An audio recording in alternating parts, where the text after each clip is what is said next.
la asambleísta Cristina Reyes. Gracias, señora presidenta. Saludo a los colegas legisladores. Cuando el cinismo descarado y cuando las sinvergüencerías se quieren instaurar, normalizar, elevar a categoría de política pública, es cuando con más fuerza debemos responder los millones de ecuatorianos que queremos un país libre de corrupción y que esa lucha no caiga en saco roto. La fuga de Fernando Alvarado indigna a los ecuatorianos. Sí, porque una vez más hemos sido burlados por el correísmo y sus secuaces. Este escape del Chapo Guzmán criollo indigna y genera muchas dudas, muchas interrogantes y temores, porque podría ser consecuencia de la tibieza de las autoridades del actual gobierno o incluso por la posible complicidad de algunos de sus funcionarios. ¿Ineptitud o complicidad? O las dos cosas, nos preguntamos. Y no se trata únicamente de investigar, que en buena hora haremos el pedido de la comparecencia de varias autoridades del gobierno alrededor de la inoperancia, de la negligencia, de la fuga de Fernando Alvarado, sino también tenemos que poner sobre el debate y denunciar al país todo un andamiaje jurídico que armó el correísmo para garantizar la impunidad, pero también para condenar la ineficiencia del actual gobierno en iniciar la tal llamada cirugía mayor contra la corrupción.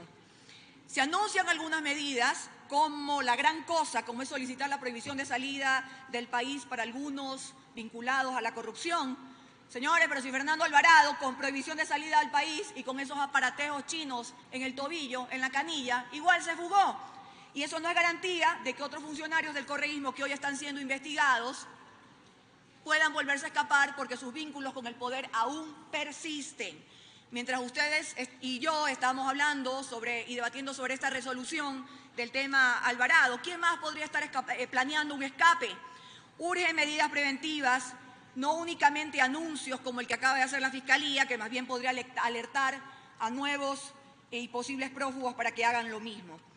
Ante la ineptitud en el control por parte del Ministerio de Justicia para controlar a quienes llevan los brazaletes electrónicos, la Fiscalía debe suspender seguir solicitando esta medida como lo venía solicitando, pedir la sustitución por otras que verdaderamente garanticen la presencia de los sospechosos en los procesos, sobre todo en los delitos graves, en esos delitos de aquellos que están investigados por ser uñas largas y meterle la mano a los recursos públicos que son sagrados.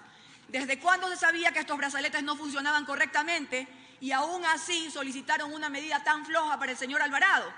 ¿O es que acaso esto fue una fuga planeada? ¿Qué autoridades participaron? Esas interrogantes tienen que contestarlas algunas personas en la cadena de errores, desde el fiscal que pidió una medida ineficaz, desde la jueza que en uso de su sana crítica no fue capaz de analizar un poco más las consecuencias antes de concederla y el Ministerio de Justicia que no pudo controlar su adecuado cumplimiento. Todos aquí sabemos que Fernando Alvarado no es ningún angelito, además de haber sido el cerebro de todas las campañas de desprestigio contra opositores, de haber liderado un estado de propaganda y de haber perseguido a cuanto contradictor quiso. Ha sido notificado nada más y nada menos por 11 informes de Contraloría con indicios de responsabilidad penal por diversos delitos, desde el mal manejo de los medios públicos, que hoy son los trabajadores los que tienen que pagar las consecuencias porque a muchos de ellos no les han pagado sus remuneraciones o por poquitos, según las denuncias que hemos hecho, y todavía una mora patronal de más de 37 meses. En la época del correísmo, nuestro servicio de inteligencia fue usado para seguir cada paso que dábamos los opositores a todos lados. ¿Por qué no hicieron lo mismo con Alvarado para evitar su fuga? Al menos saber dónde estaba y por qué en las últimas horas tuvo tan sospechosos movimientos, pero no hicieron nada. Ya saben dónde están los otros funcionarios correístas, sospechosos también, que también se podrían fugar del país. Lo mínimo que exige la lógica y las circunstancias. Por eso pido, señora presidenta, que el proyecto de resolución planteado también se pida la comparecencia de quien ahora mismo dirija el servicio de inteligencia para que expliquen estas graves omisiones a los ecuatorianos. El sinónimo de corrupción, persecución, impunidad que tuvo el correísmo, hoy la justicia debe actuar con eficiencia, responsabilidad y sagacidad para evitar que los nombres tanto de Rafael Correa Delgado y Fernando Alvarado sigan sumando y engrosando la lista de los corruptos prófugos de la justicia. En la lucha contra la corrupción y en esta transición que vive nuestro país, las autoridades del gobierno central deben estar a la altura de las circunstancias o dar un paso al costado. Ya la gente está cansada de tanta excusa, tanto cuento. Aquí exigimos soluciones. ¿Cuánto se ha recuperado del dinero robado? ¿Cuántos peces gordos están tras las rejas, además del ex vicepresidente Glass? Como siempre, muchas preguntas, pocas respuestas.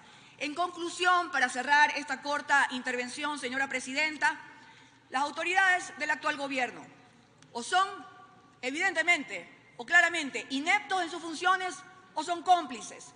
En cualquiera de los dos casos deberían dar un paso al costado.